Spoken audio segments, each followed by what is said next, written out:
"I'll be seeing you soon," said the smiling owl on the greeting card. It's been 7 years since I moved to Germany, tried to escape my past and start over. Seems like the past is starting to catch up with me at the worst possible moment. But did he kill my driver just to send a message? It's not his style. And here we are, infected with a magical disease that they call a dream curse, running for our lives in a Japanese bar from I don't know what. Survival instincts kicking in. We need to get out of here fast, without drawing attention. With a dead body in the trunk of my car and someone attacking my company, getting questioned by the police isn't one of my top priorities. Hopefully the people hunting Carver will give us a break now, and I fear that we've seen the last of Mr. Weber. I need to get rid of the body, find out who is behind this dream curse, and see to it that's broken. I'm aching, body and mind, from the lack of sleep, but I try to tell myself that I've been through worse. This is Red Moon Roleplaying.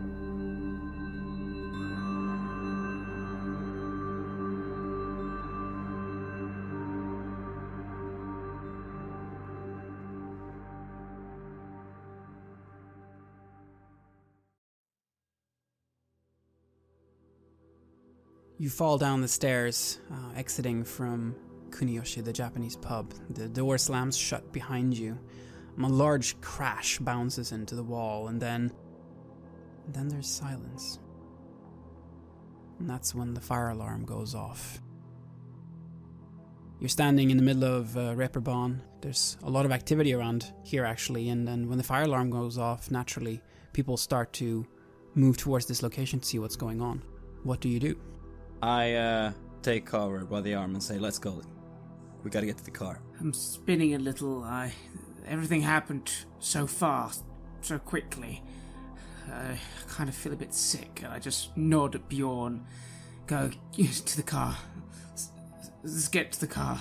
If Bjorn could have frost growing on his face, you would see it now, because he is keeping it so cool that he just possibly can. Alright, good. We move towards the car. Alright, and you move through Reeperbahn. You're basically moving against the stream of people moving towards this fire alarm. There are no problems. You see some police officers pass you by, rushing over there, but they don't seem to bother with you. And you get out to the street outside of Reeperbahn, into the normal area of Hamburg. It's close to where you have parked your car. There's one less of you now. Alright. I just lean against the car, looking at Carver. Do you have any idea what that was? I have no idea. I don't even know what just happened. It didn't make any sense. So we get into this room, right? And there's these Japanese mats, and they're all filled with blood. I thought, well, they had some weird, some sort of animal sacrificial shit going on. I don't know what people do, but something tells me that wasn't animal blood. I don't know. We need to... I pause for a moment. We need to get rid of the body. We need to get rid of this body. We need to do that now. Where are you on that, Bjorn? Well, the biggest cemetery here in Hamburg that's still being used. Well, that would be the Allstorf Cemetery. I'm gonna take care of that. You don't have to worry about that. But, do you have anything you need to get done in Hamburg while I do that? Or would you rather come along? I'll come along. We need to focus on what we can do next. I don't know what happened to Hans Weber. I don't know what's happened to that book. It's gone now, though. Well, you still got plenty of material to go through, so if you do that, I'm gonna get some Let's see. I'm making a mental list here. I'm gonna get some caretaker clothes, maybe an overall of sorts. I'm gonna find out the caretaker's name of the cemetery in case someone comes to ask questions. And I gotta find out if there are any new burials being arranged for tomorrow, and we can get that last bit sorted during the night. Yeah, that should be fine. You've really thought all this through? I like to think while I'm driving. I just nod, step into the car and just start looking at the books. I'm not really with it at the moment. So, where do you go? First of all, we're gonna get some inconspicuous clothes. Something we could walk a graveyard at night, and if we were asked some questions, we would be able to play the part. For example, an overall, something working clothes, something like that. Alright, where do you think you will find that? I would look for builders, perhaps a carpenter shop or some other sort of practical shop. There's no problem in finding a store such as that, and it takes you a little bit of time, but you're quickly able to get what you need. What is it that you pick up? You pick up the clothes. Is it one set or two sets? Carver, I'm guessing you're gonna sit this one out? Yes. No offense, I've not really experienced in burying bodies. None taken. It's my business after all. And I get all the things I need. I get a good steady shovel as well, just in case we don't get into the tool shed at the cemetery. You have an advantage that is very useful in this situation that I would like you to roll for to see how this goes. And that one is called Exit Strategy. It's not exactly used for this, but I think it's quite fitting. And if you can do a good roll there are some really fitting edges that you can use to hopefully succeed in your endeavor. Let's see. I got a 10, so it's not that good, including my coolness. Mm-hmm. That gives you how many edges? 2, yeah? I think we can see exactly which ones will apply here.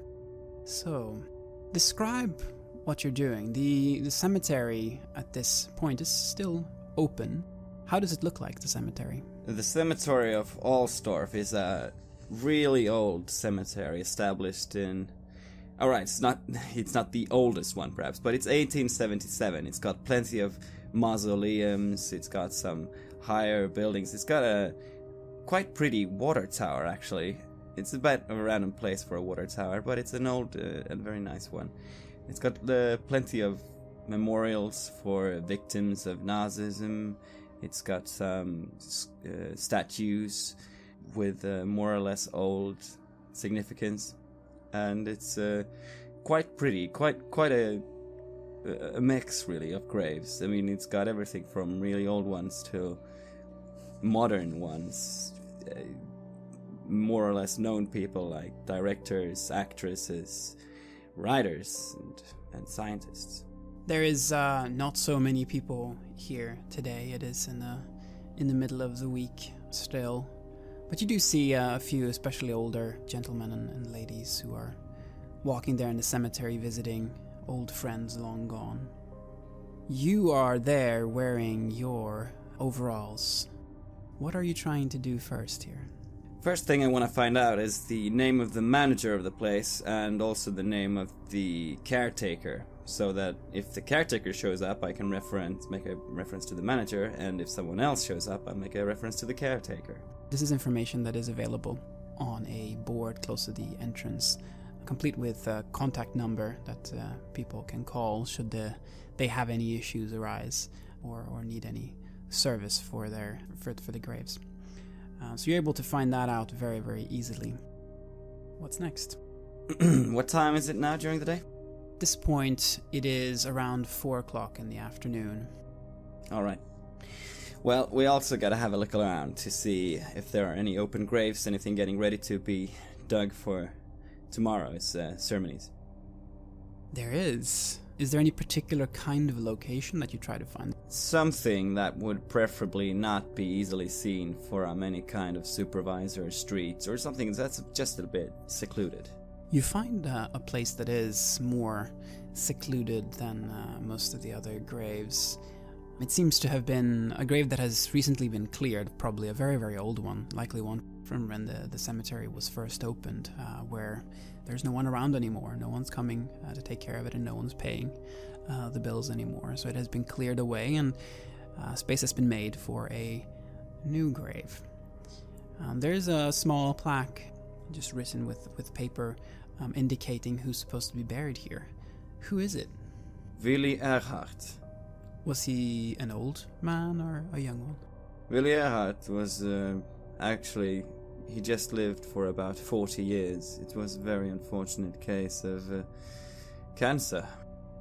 Ah, yes. Death does come for us all, doesn't it? It looks like they will be done with their work within a few hours. You can see that they're already starting to clear up some of the equipment. And there's a nice 6-foot deep hole prepared for tomorrow's ceremony. Well, then I'll go and find something to eat and something to read, and then play the waiting game. You do that.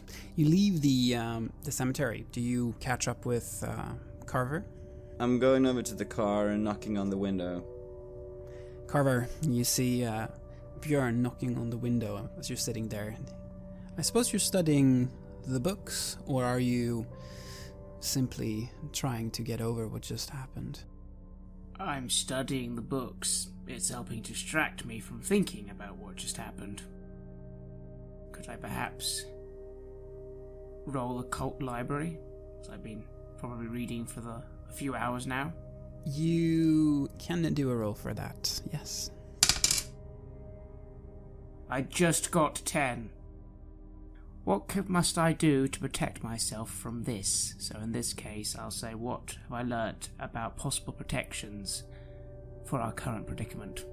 Based on what you have read in the books that you got from Dr. Richter and all the material that you found at Magda's and Philip Kramer's book, weighing it all together, and especially with that ritual in mind, you see that there's only one way to protect yourself, and that is to go on the offensive, to take the initiative, to find the magicians responsible for your current situation, and to cast the ritual on them. And that way, they will be punished for what they did, and you will be freed from this curse. It's what I feared and suspected, and now I know for sure. As Bjorn knocks on the window, I'll just look up and go, "You alright? What's up?" Excuse me, sir. Do you have a permit to park here? Very funny. I can tell it to you, Bjorn. Alright. Well, I've scoped out the place. We should be fine. I just gotta wait until dark comes. So I'm gonna get something to eat. Well, do you want something? What do you want? I can see you're a bit upset. What would make you feel getting back on your track? What would help you? Yeah. Anything. Coffee, maybe. Good old fish and chips? Sure, why not? I'm just so tired. I haven't slept properly for God knows when. Bjorn, you're reminded that you have also not slept. But how are you handling this? I'm trying to cheer up with jokes. That's basically it. I'm trying to, just make the situation feel a little bit lighter and less miserable. But it's also the fact that I feel like I have a mission, and that always has made me sharpen my senses and let that kind of take over for a bit. I'm probably gonna get some food and get something to read, but after that I'm probably gonna just take a nap. See if I can sleep in the back of the car or whatever. All right, so you go and you get the food. Do you eat in the car together? Yeah, we actually drive a bit away because I don't wanna hang out by the cemetery like a thing. I don't want someone to, start wondering what we're doing there. So we're going to find another place to eat, but let's go inside the restaurant. Let's just get some a change of set. I'll agree to this, and I'll mention as we're eating idly, I think that after this we need to find Kramer. We need to find him. He hopefully will be the link to whoever cast this curse upon us. He does seem to hold the keys. He seems to know how to get rid of it, and also the fact that he left those things on the answering machine, didn't he? That something was about to happen. So I'm wondering if he is being hunted or something as well, or if someone is out for him. Then maybe he would be eager to cooperate. Carver, one thing that you're struck by is the memory of the first time you saw Philip Kramer and the other two Russians at the Gold Plaque Awards. You remember that they looked absolutely terrified when they saw you. I do remember. As if their faces changed into horror all of a sudden. That's when they started to leave. Magda was still there. Wonder what that was all about. It made no sense to me at the time. It still doesn't. What do you know about this Philip Kramer anyway? What kind of guy is this? Well, I don't know much, other than his writing. Obviously, he knows his occult. He's been accused of being a Satanist, I believe, in some circles. A proper Satanist? What does that even mean these days? You'd be surprised. I also know that he's not had a very solid reputation. I was very surprised to see him that night at the Golden Plaque dinner, because I was frankly surprised he'd be invited, not blacklisted, if you get my meaning. Yeah. That it was a bit odd. I mean, the rumors you have heard indicated that he's even on the run from the law, that he's being investigated for crimes, something maybe related to this satanic activity that he supposedly is doing. Yeah, it was odd that he was there. He clearly has some connections. Most likely this Slavic association. I wouldn't be surprised if they have fingers in lots of pies. There are ways for you to find out more about someone's criminal record and find out perhaps about active investigations. You have the man who owes you one, who happens to work with the Berlin Police Department. I excuse myself for a moment and go outside to see if there's a payphone anywhere. You find one. Who is it that you want to call? I'm going to call Lucas's number. You call Lucas Schneider. He picks up. Is this Schneider? Schneider? It's me, Carver. Carver. It's been a while. How are you? I've been better. Much better. If I'm honest, not good at all. I think I can hear that in your voice. Carver, is there any way that I can help you? Not sure if this is the best use of the favor, but I think I need to call in the one you owe me. You know, for last year. Yes, I remain grateful for that. After this, we're square, we're even, and we move on. So tell me what you need, and I'll get it to you as soon as possible. I need all the information you have on Philip Kramer's current criminal record, including current known address, aliases, all that sort of thing. I need to find him. Alright, would you like me to look into possible accomplices as well? Yes. Yes, please. I will do that. How can I reach you when I have this information, Carver? I'll call you in a day, let's say. I'll call you same time tomorrow. Talk to you then. And I hang up the phone, and I cough a few times because my throat is just feeling so dry today, ever since we were inside that room. There was something about the air in there. This smell of blood everywhere, and you can still taste it in your mouth. I head back to Bjorn. Had to get some air, did you? You could say that. I'm still feeling out of it. The food's helped, but I have a splitting headache. My voice, my throat feels like gravel. Handelman's got a place set up for us here in Hamburg if you want to rest, and I'll do my business in the evening, and yeah, what do you say? Sure. Some rest wouldn't hurt, I suppose. I need it. Okay. Alright, let's get there. And you arrive at the hotel room that has been arranged for you by Handelman. It is a hotel in the center of town.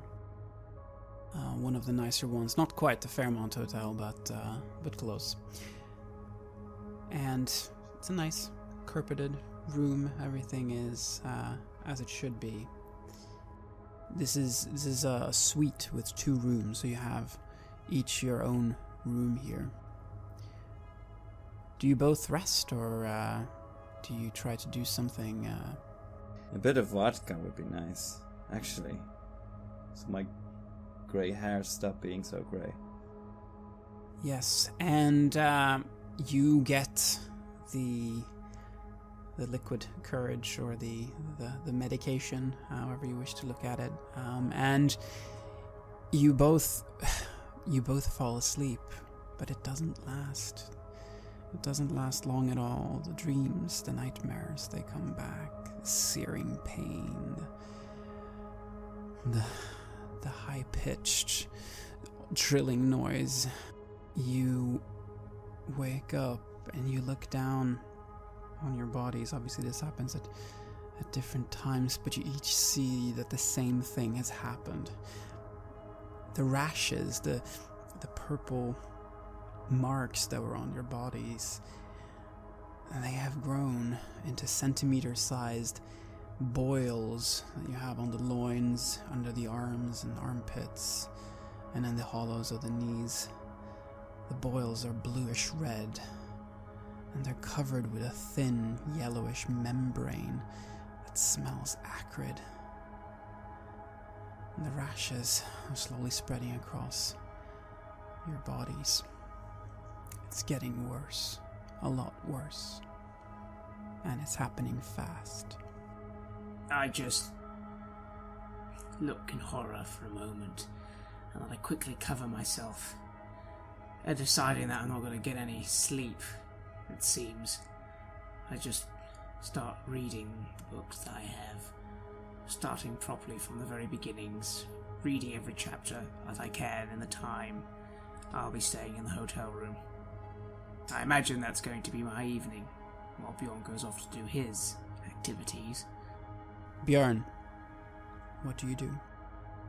As I see these boils, I can't shake the feeling that these disgusting yellow larvae and the black worms are somehow in there in my body, and it feels absolutely disgusting and terrifying as well.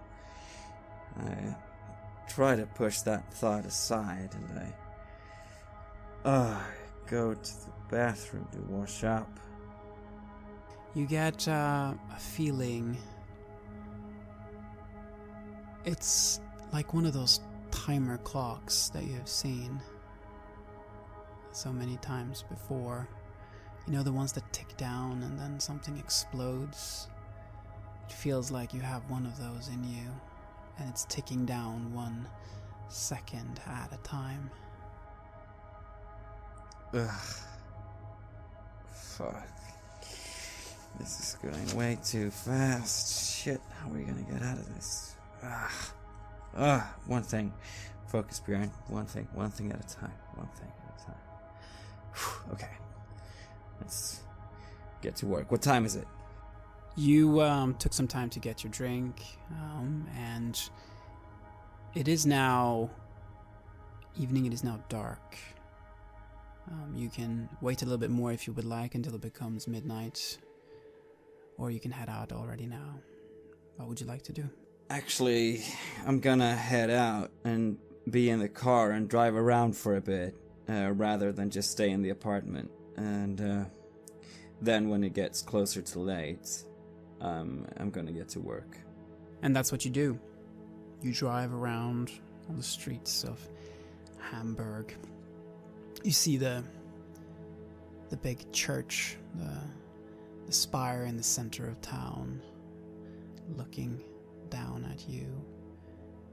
You see all the people rushing around in their normal lives, and you think back to the last time you had a chance to drive through Hamburg. How different things were then. How much simpler they were then. And it is now the time that you want it to be, and you are outside of the Alsdorf cemetery, sitting in your car. I stop, turn off the engine, and I start thinking of things. How strange this all is. I'm thinking about what Dr. Richter said about how this could be connected to Russia and old things. And memories of Russia comes back into my mind. And I look at the card that I found in the trunk of the car. And I think of how would it feel to meet people from my past. And what would I do if I did? Would it feel horror or would I feel comfort? I shake the thought and I get out and I'm changing back into the overalls again. You are ready. The streets are eerily silent. It is past midnight now, right? Yeah. It's in the middle of the week, so it's quiet. They have locked the cemetery gates, but getting in doesn't seem like it would be that difficult. Right.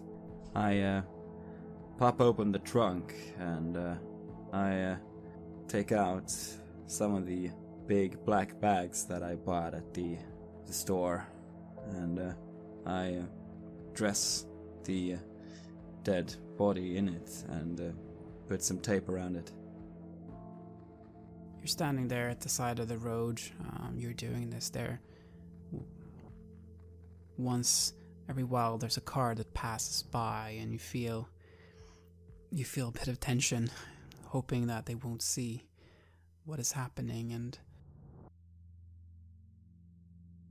every time you're right, they don't notice anything, or they don't care. Either way, you have now put the body in the bags, and you are ready. Alright. I'm making my way over to the gates. The package flung over my shoulder. You get to the gates. There's a padlock on the gates. It's rusty and old. You can either try to get over the gates, over the fence.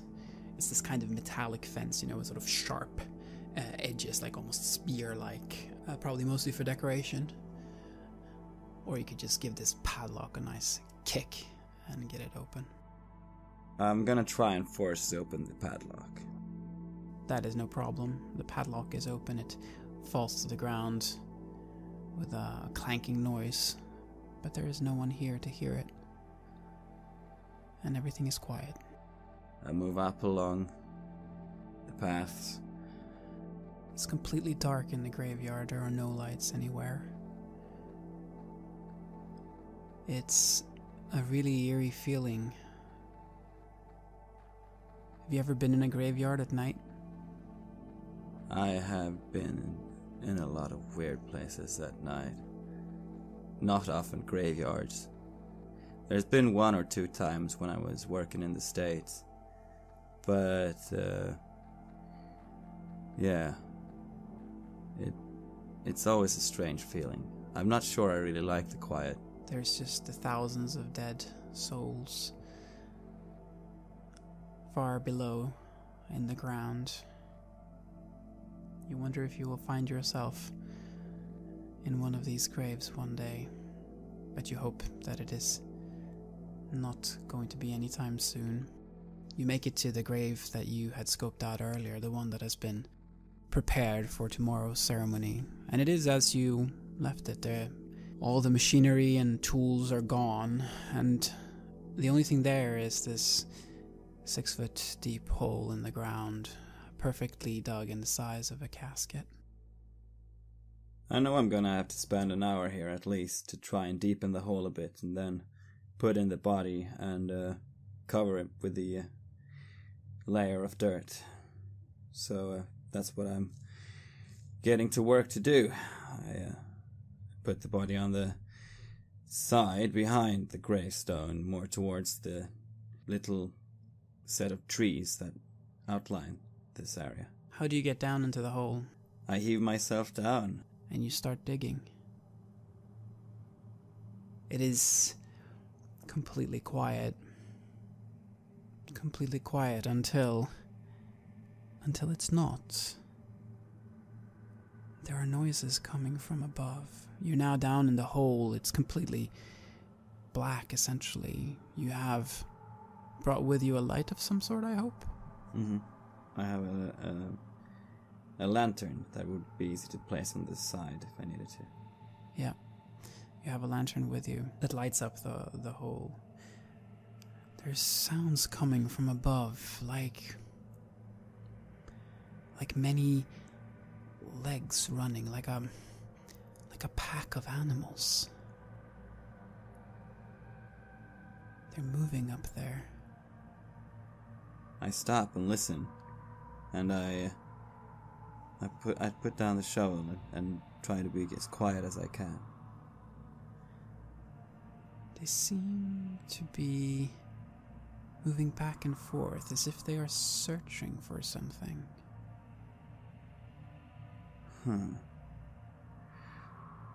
I still have my shoulder holster on with my gun, and I'm very gently just unbuttoning the overall so it would be easy to reach for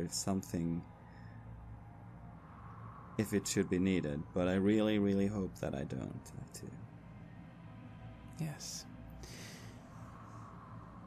Do you stay there? Do you try to see what's up there? The earth and the soil is tightly packed and kind of moist, so the walls shouldn't be too hard to climb up on, and I kind of hesitate to look up. Are the sounds far away? They're going further away, and then they're closing in again, and then further away, as if they're sort of scanning this area, as if they're trying to cover the ground, looking for something. It sounds like they're moving in unison.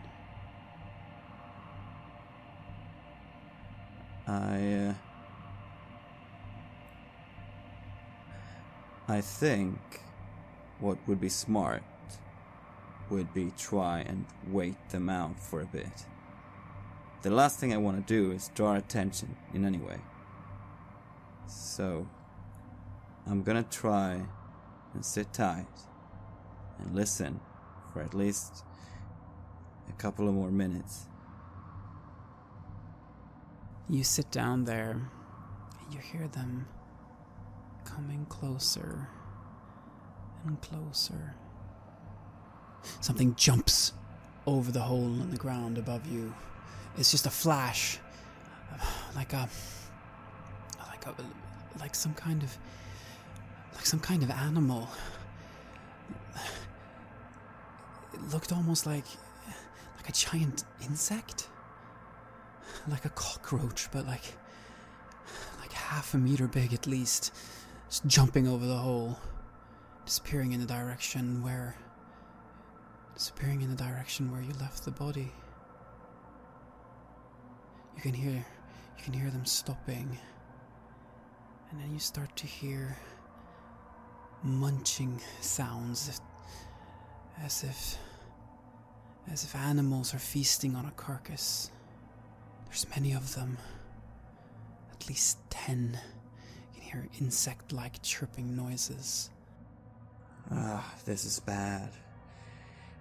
I mean, if it had been like dogs or wolves, I should drive them off, but Those were no dogs, those were no wolves. Those were something that does not exist. well, the last thing I want is for them to drag off with a body. I wonder if they could be a threat to me. Could there be some sort of corpse feeders? Would you like to somehow observe the situation, or would you like to wait down in the hole and let them finish? I kind of have to see what's going on.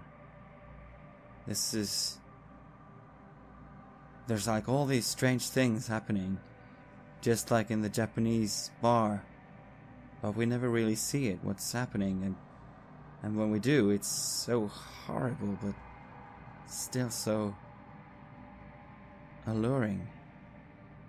I kind of feel that I have to take a peek and see what's actually going on up there. Do you?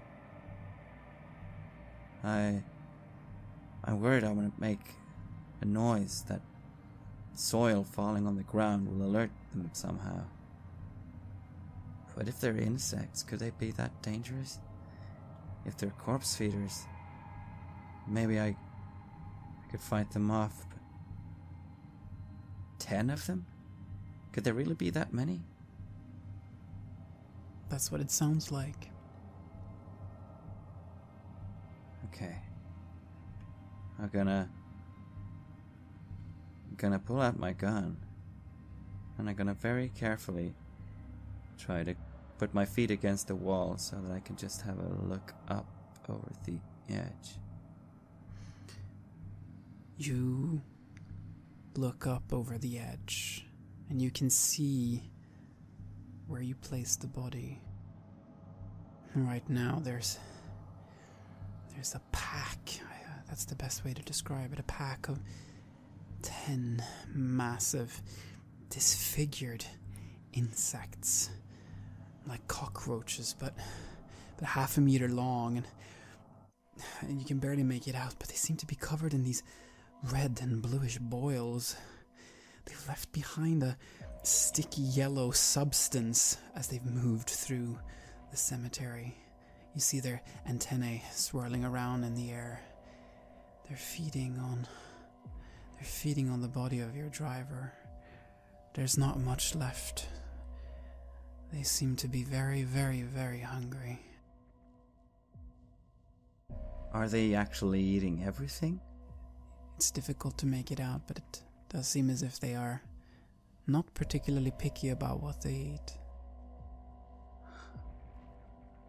Okay. Well, I go down again and I look at my watch. It's one of those normal analog watches, but they've got the little light button on the side that you can light it up and see what's going on. What time it is. It's around 1:30. I'm thinking, no one's gonna come here now. No one should come here now.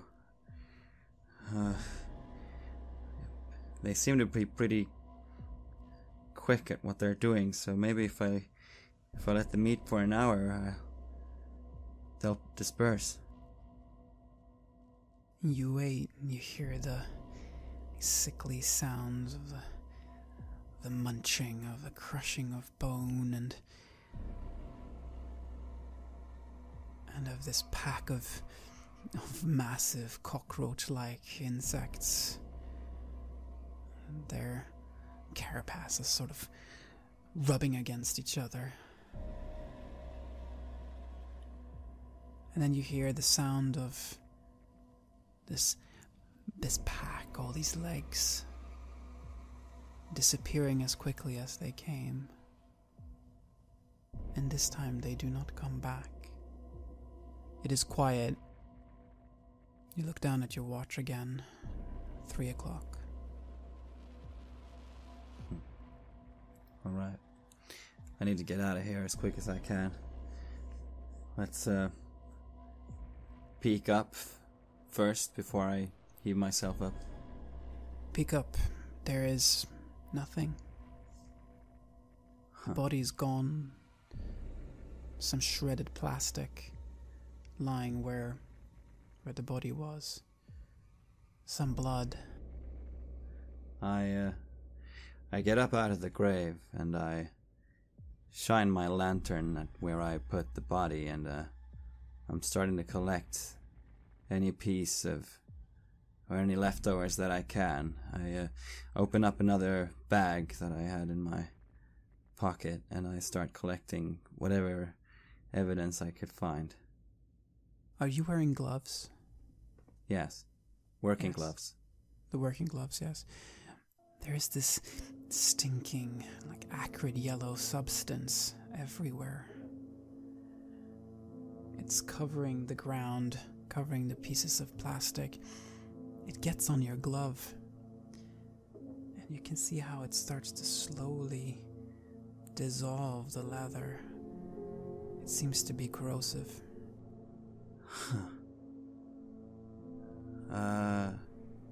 Okay. I quickly dry it off on the wet night grass. You will be able to finish your task, but these gloves will never be able to be used for anything ever again. Okay. Well, I collect what I can from the scene, and if there's anything else, I examine how it looks with the extra bit that I've dug and the soil. If I try to make out if I need to refill it or if they won't be able to tell much of a difference. You have done a very good job. No one is going to be able to tell that anything happened here. There's some of this yellow substance on the ground, but then again, that could be anything. You figure that probably the maintenance crews or the staff here will just clean it up tomorrow morning, thinking that, yeah, some animal or something was here, but there's nothing to indicate foul play of any kind, and nothing that would warrant contacting the police or anything like that.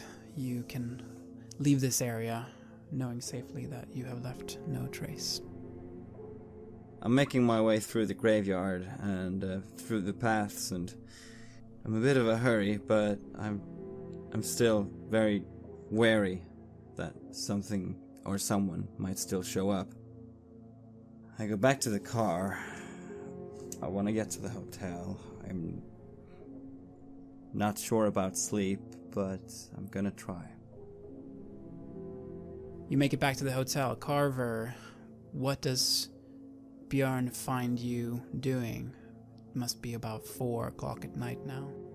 I've been just poring over the books, probably nodding off every now and then.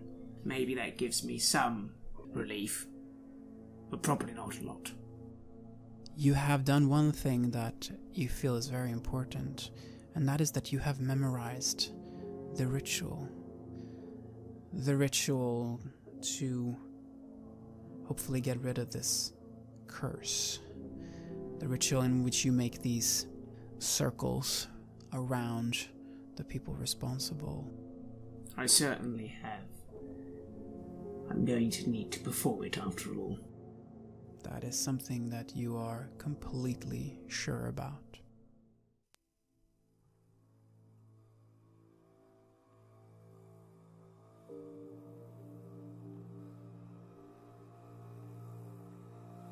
You have listened to an episode of Red Moon Roleplaying, where we play the campaign The Black Madonna for the tabletop role-playing game Kult, Divinity Lost. The Black Madonna was originally constructed by Gunilla Jonsson and Mikael Petersen in 1991, with additional material for the 2017 edition by Marco Berman, Matthias Fredriksson, Petter Nallo, and Robin Liljenberg. Kult, Divinity Lost is published by Helmgast. The music was created by Atrium Carceri and is used with permission from their label Cryochamber. Visit cryochamber.bandcamp.com or their YouTube channel to hear more excellent dark ambient. A new episode of Red Moon Roleplaying is released every Friday. Please like our Facebook page and give us comments, input and feedback there. You can also visit us at redmoonroleplaying.com. Finally, a big thank you to all supporters. If you want to show your appreciation and encourage our work, look out for us on Patreon and see if you want to support the show there. While the show will always be free of charge to our listeners, Patreon supporters will have access to extra material, such as a bonus podcast where we answer your questions about the campaign and role-playing games in general.